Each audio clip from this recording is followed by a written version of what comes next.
kabar pemirsa? Kita berjumpa lagi dalam program Aspirasi Membangun Negeri. Dalam episode kali ini kita akan membahas Pilkada tahun 2018 bersama saya, Hilman Hidayat. Ya pemirsa, kita akan membahas tentang tema-tema yang menarik dalam program Aspirasi ini. Dalam episode kali ini kita akan membahas Pilkada tahun 2018. Kita ketahui Pilkada serentak tahun 2017 kita telah lalui, walaupun memang banyak beberapa problem dan masalah yang kita lalui. Semoga pada tahun 2018 ini akan lebih baik. Kita perlu informasikan bahwa memang ada 17 provinsi yang akan melaksanakan Pilkada serentak tahun 2018, 115 kabupaten dan 39 kota. Bagaimana nanti kita membicarakan kesiapan dari Pilkada serentak tahun 2018? Langsung nanti kita akan membicarakan secara dalam dan rinci dengan anggota DPR RI, yaitu Bapak Lukman Edy. Beliau adalah Wakil Ketua Komisi 2 DPR RI. Bagaimana Pak kabar hari ini Pak? Apakah memang Alhamdulillah baik, Pak? Semua dengan kesibukan masing-masing ya. DPR dengan rapat-rapat karena sudah di ujung masa sidang ini ya, tanggal 28 Oktober nanti kita sudah reses. Sementara partai-partai politik punya hajat juga ini di KPU lagi ramai 24 jam untuk mendaftarkan sebagai peserta pemilu tahun 2019 nanti. Jadi ini gairah tahun politik ini sudah mulai kerasa ya, sudah mulai kerasa dan pasti akan meningkatkan eskalasi politik. Baik itu berkenaan dengan performan partai-partai politik maupun performan DPR, khususnya anggota-anggota DPR yang otomatis mereka juga adalah para aktivis-aktivis pengurus partai politik. Berarti gairah dinamikanya bukan terjadi tahun 2017 saja, ya. 2018 menuju 2019 ini akan lebih banyak. Saya merasakan betul, ini sudah dimulai pasca kita ketok palu soal undang-undang pemilu, ya. Ini semua proses mulai bergulir seperti bola salju. Semakin dekat dengan pemilu, baik itu melalui Pilkada 2018 nanti maupun menghadapi pemilu di 2019, ini problem-problem politik kita semakin mengemuka nanti muka-muka. Ya, ini diharapkan kesabaran penyelenggara pemilu, diharapkan kearifan para elit-elit partai politik ya, sehingga kemudian nanti agenda pemilu kita, konsolidasi demokrasi kita baik melalui Pilkada maupun pemilu 2019 itu bisa berlangsung dengan baik. Ini Pak, ini penting tadi menurut pandangan Bapak bahwa partai politik ini harus sehat. Jadi masyarakatnya maupun pemilihnya itu juga harus sehat. Karena kita ketahui kejadian sebelum ini kan ada kejadian yang luar biasa, kerusuhan di Kemendagri ini soal sengketa ini, soal pilkada ya. Makanya soal sengketa ini juga makin marak juga terjadi. Ini memang bagaimana Papua ini termasuk daerah yang punya resiko tinggi ya. Kapolri ya, Kepolisian Republik Indonesia ya, Pak Kapolri, kemudian Bawaslu dan KPU memang sudah mengidentifikasi beberapa daerah yang dikatakan sebagai daerah yang rawan ya, daerah yang rawan yang mempunyai tingkat kerawanan tinggi. Nah, termasuklah Papua. Nah, sehingga kemudian di samping kita meminta supaya penyelenggara pemilu lebih serius dan penegakan hukum di sana itu juga dilakukan dengan tegas, karena kan munculnya ketidakpastian, munculnya berbagai macam tafsir terhadap peraturan perundangan yang berlaku, baik itu undang-undang pilkada maupun peraturan KPU dan peraturan Bawaslu, kemudian tidak adanya penegakan hukum yang tegas, itu bisa menyebabkan kemudian terjadinya gesekan-gesekan yang cukup kuat di tingkat bawah. Nah, jadi walaupun Papua ini diidentifikasi sebagai daerah yang mempunyai tingkat kerawanan yang tinggi, tetapi penyelenggara pemilu juga harus memperhatikan konsentrasi penuh kepada daerah-daerah yang rawan konflik ini. Ya, sehingga kemudian kemungkinan konflik yang lain itu bisa diantisipasi semenjak awal. Nah, contoh Papua kemarin. Ya, kita juga menjadi kaget gitu ya, menjadi heran, menjadi surprise bagi kita, kenapa kemudian demonstran itu kemudian mengejar sampai ke Kementerian Dalam Negeri. Padahal kan kewenangan beliau sebagai Kementerian Dalam Negeri ini terbatas dalam penyelenggaraan pilkada maupun pemilu yang independen. Nah, sampai kemudian kalau memang daerah-daerah yang punya tingkat kerawanan yang tinggi ini, harus kita buka kemungkinan untuk kemudian kita lakukan evaluasi secara total. Ya, saya dalam hal ini mungkin belum mengatakan setuju atau tidak setuju, tetapi paling tidak evaluasi total terhadap semua daerah yang menyelenggarakan pilkada, ya, itu harus dilakukan.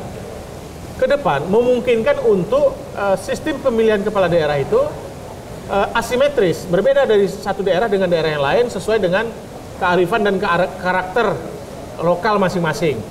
Nah, Kementerian Dalam Negeri dalam hal ini sudah punya rencana exercise, ya kita akan support itu ya, rencana Kementerian Dalam Negeri untuk merubah sistem pilkada untuk daerah Papua misalnya. Ya, pertama misalnya, kita masih menemukan di Papua itu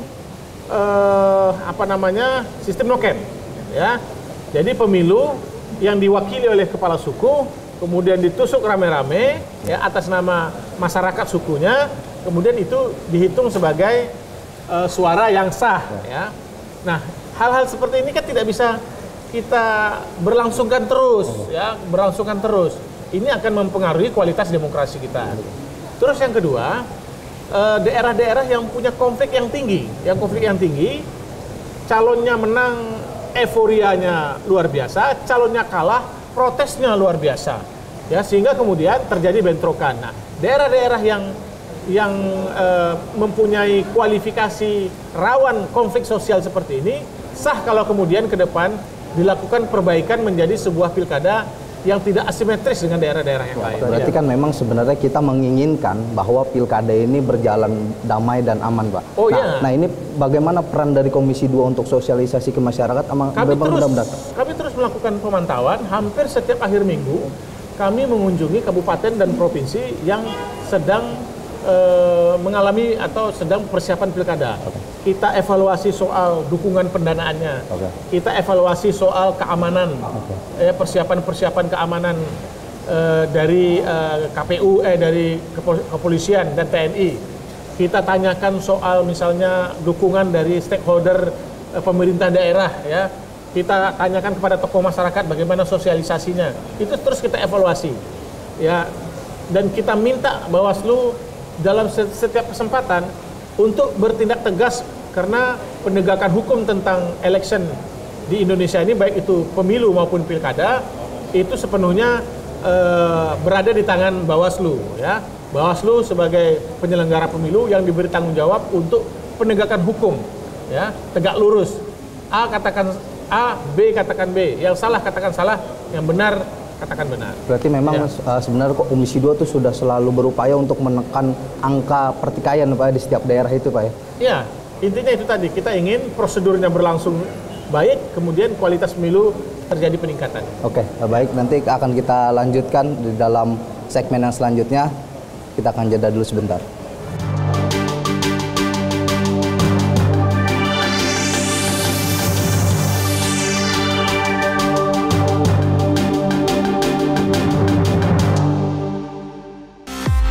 Dewan Perwakilan Rakyat Republik Indonesia mengecam Komisi 5 dorong Danau Toba menjadi KSPN anggota. Serangkaian peristiwa penting setiap hari di Indonesia kami hadirkan di layar kaca Anda untuk memberikan berita sosial, politik, ekonomi, dan budaya. Kembali bersama kami dalam acara yang selalu memberikan inspirasi maupun wawasan baru setiap harinya ke depan. Panitia khusus hak angket KPK jamin transparansi penyimpangan yang dilakukan KPK dalam proses penindakan kasus korupsi. Bukan hanya sekedar informasi, tetapi menginspirasi bagi kita semua. Pastikan pemirsa jangan kemana-mana, tetap saksikan Suara Parlemen. Kami pilihkan topik-topik terkini dengan menyajikan fakta yang dapat dipercaya. Serta menghadirkan analisa mendalam bersama anggota DPR RI. Hai, apa kabar pemirsa? Jumpa lagi bersama kami dalam Suara Parlemen. Suara Parlemen hadir setiap Senin sampai Jumat pukul 9 dan 15.30 waktu Indonesia Barat hanya di TVR Parlemen.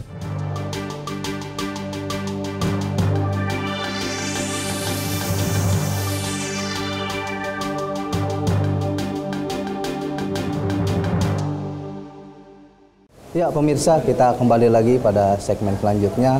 Tadi sudah kita berbincang dengan Bapak Lukman Edy membicarakan beberapa hal.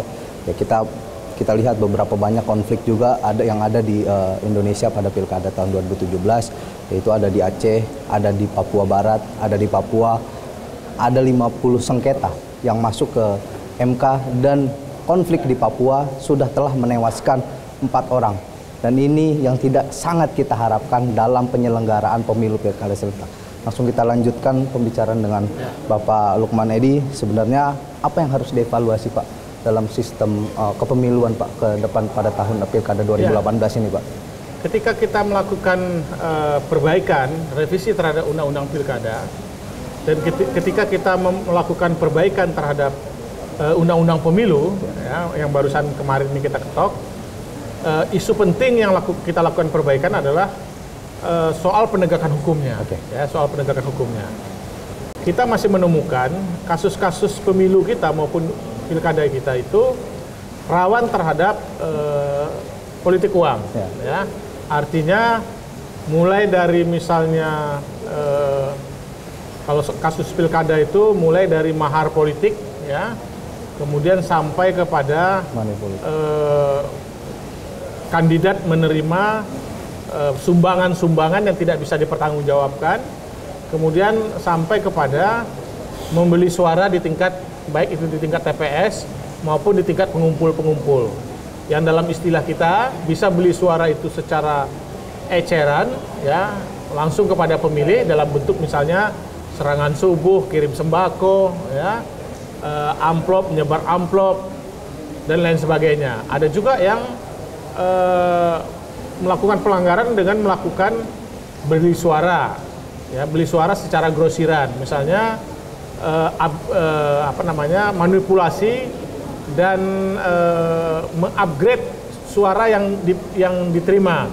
Kalau misalnya faktualnya itu ada 50 pemilih, di-upgrade ditambah 01 menjadi 500, dan itu praktik itu terjadi di tingkat penyelenggara pemilu di tingkat bawah. Ya, Pak. Nah, ini harus kita antisipasi.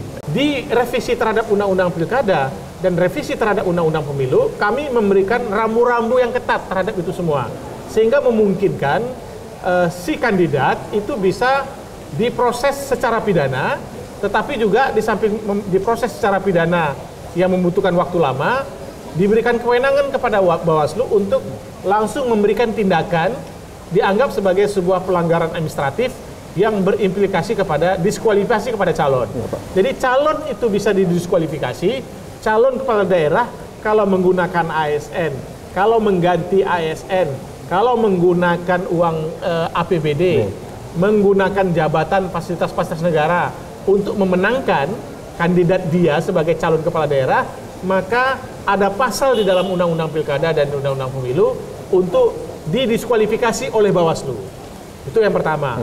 Ya, yang kedua, tidak berhenti prosesnya didiskualifikasi sebagai seorang kandidat. Dia juga dimungkinkan untuk diproses terus sampai kapanpun tentang pelanggaran pidananya yang berimplikasi kepada denda dan penjara, ya, kurungan. Dan ada satu lagi sebenarnya bagi partai politik yang melakukan pelanggaran-pelanggaran itu berat sekali. Di samping harus mengembalikan sejumlah uang yang diterima sebagai mahar, sebanyak 10 kali lipatnya, partai politik tersebut juga pada periode sekarang, ya, dan periode akan datang tidak boleh mengajukan usulan kandidat kepala daerah. Jadi ini seharusnya yang kita sosialisasikan sehingga memberikan efek takut bagi kandidat-kandidat yang ada di daerah. Ya, sebenarnya kan pelanggaran itu kan tidak seharusnya terjadi kalau koordinasi antara kepolisian, KPU dan Bawaslu, ya kan, dan lain-lain, aparat penegak hukum ini berjalan dengan baik. Kalau Bapak melihatnya pada sebelum hari H, ya, itu semua stakeholder Bawaslu, KPU, Sentra Gakumdu, yaitu kepolisian dan kejaksaan, berkewajiban dan diberikan kewenangan untuk melakukan sosialisasi kepada masyarakat. Jadi rambu-rambu yang ada dalam undang-undang ini sampaikan kepada masyarakat sehingga kemudian masyarakat tahu, ya. Tapi setelah hari H, ya, stakeholder tadi harus menjadi sebuah lembaga penegak hukum yang tegak lurus, yang tegak lurus. Ada pelanggaran, selesaikan, ya. berimplikasi terstruktur, sistematis dan masif, maka diskualifikasi. Ada pelanggaran pidana, maka proses peradilan pidana.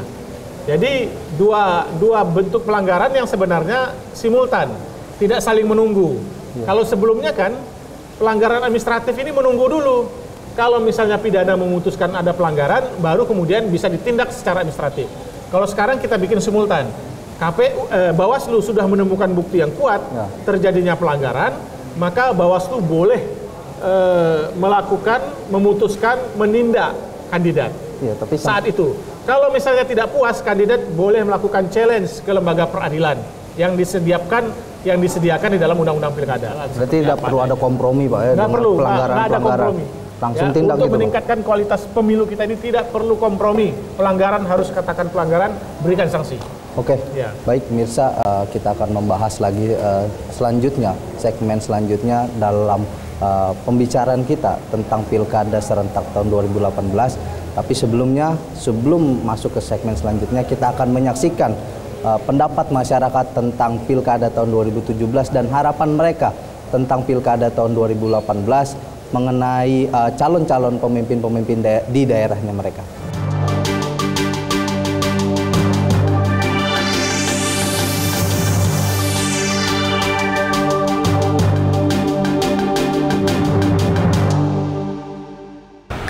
Kalau untuk masyarakat, saran saya sih belajar membaca track record orang-orang yang mencalonkan diri sebagai kepala daerah gitu ya. Jadi apakah mereka selama ini memang memperjuangkan kepentingan rakyat? Apakah mereka selama ini memang memiliki tingkat integritas diri gitu ya, kebersihan di dalam jauh dari korupsi misalnya seperti itu.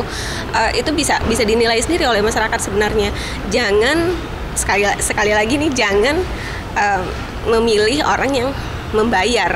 Saya pikir untuk pilkada ke depan memang masyarakat harus dicerdaskan tentang siapa yang dipilih, partai mana itu diusung, karena bagaimanapun setiap masyarakat punya kecenderungan untuk memilih orang, bukan memilih partai. Jadi partai tidak ada jaminan akan mengantarkan seorang calon untuk menjadi anggota gubernur atau kepala daerah. Kalau untuk pilkada, saya rasa ya harus lebih bagus lagi ya, harus demokrasi setelah pokoknya lebih bagus dari yang sebelumnya. Jadi saya gitu.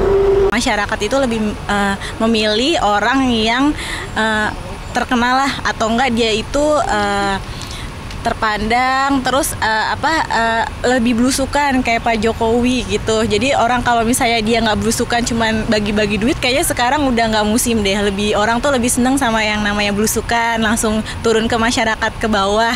Nah itu pasti yang biasa dipilih masyarakat. Kalau misalnya yang dia cuman ngasih duit, paling cuman duitnya diambil, kita nggak bakal milih itu orang. Penggandaan KTP masih terjadi sampai sekarang, yang saya pribadi pun belum dapat EKTP-nya, kartu blankonya. Apakah itu sudah terstruktur? Kan belum ya, belum semuanya secara keseluruhan. Untuk penggandaan pasti banyak yang money politik, yang beli suara, yang kasih bingkisan-bingkisan di tiap malam. Jadi kayak yang perlu dibenahi masyarakatnya. Jangan cuma gara-gara bingkisan 50.000 atau 100.000 terima pilih dia. Kan ini untuk 5 tahun ke depan, bukan untuk sebulan 2 bulan. Itu yang pertama. Yang kedua, pendataannya sampai hari ini saya merasakan belum benar pendataannya untuk perekaman data pemilih, karena banyak yang ganda.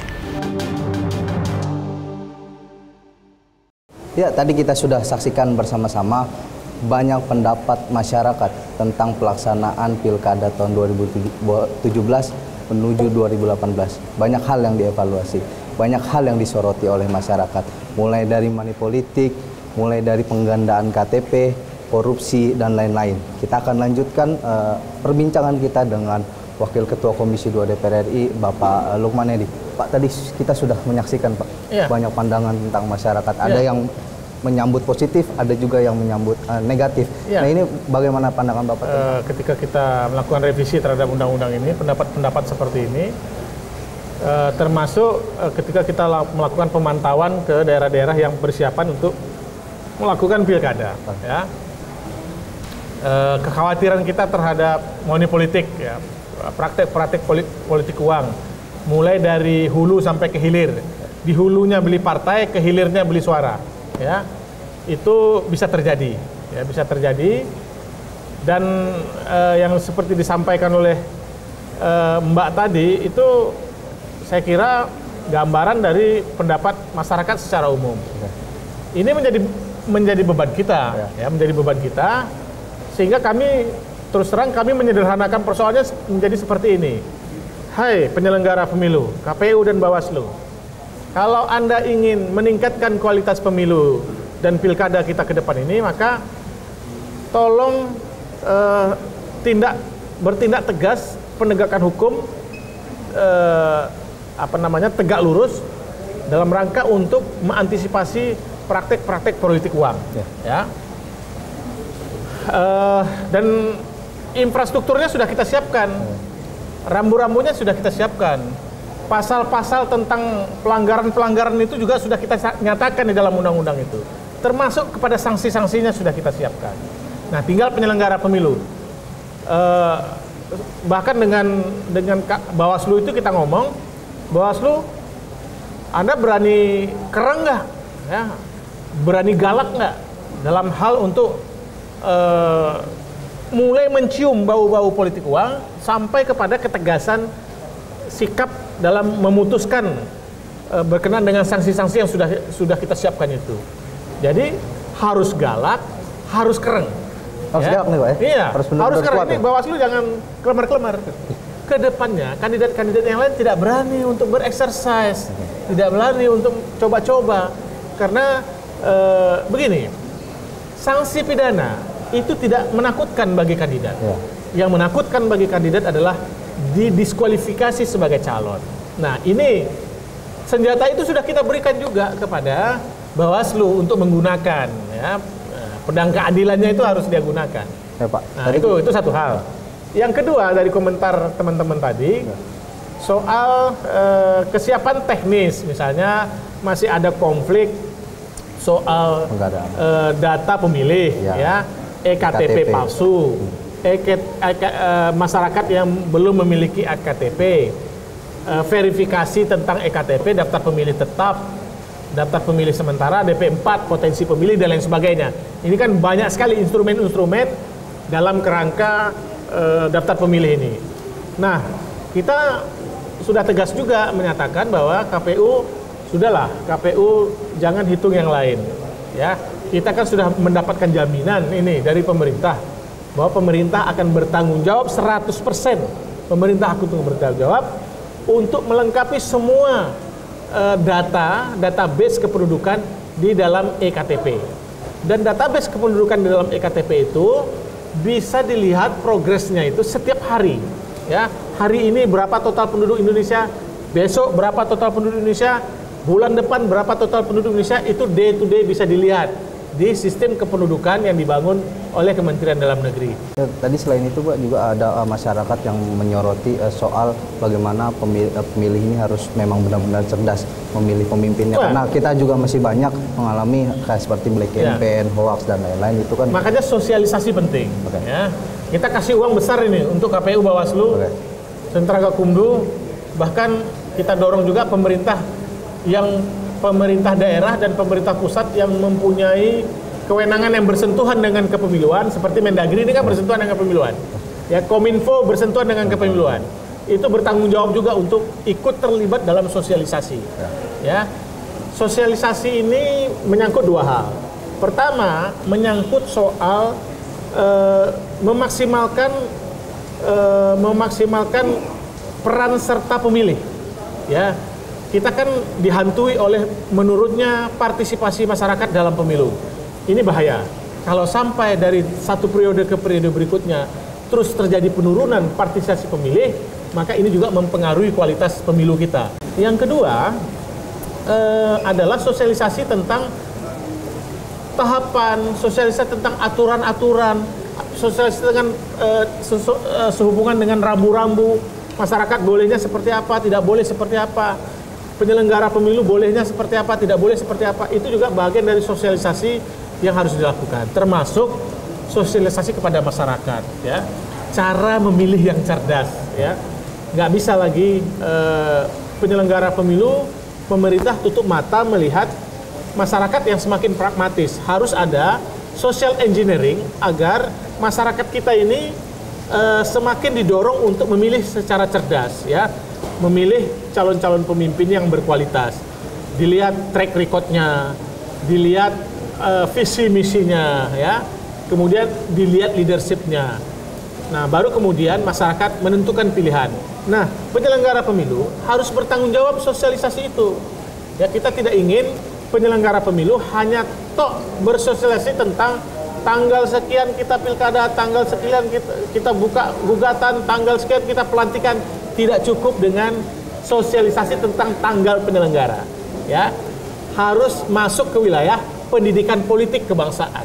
Pak, tadi juga ada soroti dari masyarakat, ada sedikit kekhawatiran dari masyarakat bahwa pemilu 2018 ini harus lebih demokratis. Kalau tanggapan Bapak sendiri, ini demokratisnya seperti apa yang memang diperlukan dari pilkada ini, Pak? Ya kita kalau soal tahapan, prosedur kan kita jaga betul. Demokratisasinya itu kita jaga betul. Penyelenggara pemilu yang independen, rekrutmen KPUD, KPD yang juga independen. Dari sisi pemilih juga, saya kira penyelenggaranya independen, menjamin kualitas demokrasi. Partai politik sebagai peserta pemilu dan peserta pilkada ini sebagai perahunya juga kita jamin dan kita dorong untuk memperbaiki dirinya sehingga menjadi pilar demokrasi yang berkualitas. Masyarakat juga terus harus dilakukan pendidikan politik di tingkat masyarakat supaya konsolidasi demokrasi juga terjadi di tingkat masyarakat. Oke, baik Pak, kita sudah membicarakan secara dalam dan rinci terkait dengan evaluasi dari pilkada tahun 2017 dan rencana pelaksanaan penyelenggaraan pemilu pilkada tahun 2018. Banyak memang yang perlu kita perbaiki, mulai dari kita mengurangi money politik, mengurangi korupsi, sosialisasi juga harus ditegakkan oleh pemerintah, dan penindakan dari penguatan dari kewenangan Bawaslu ini memang harus benar-benar ditegakkan agar memang kecurangan-kecurangan bahkan pertikaian antar sesama kita ini dikurangi. Jadi kita akan menghasilkan kepala-kepala daerah atau negarawan yang memang berkualitas dan cintai oleh rakyat. Terima kasih Pak Lukman Edi telah menyempatkan waktu berbincang secara dalam. Saya minta bantu juga media terus memberikan pantauan-pantauan ya. Baik Pak, terima kasih juga kepada pemirsa. Terus saksikan program Aspirasi. Saya Hilman Hidayat dari Nusantara 2 DPR RI. Terima kasih.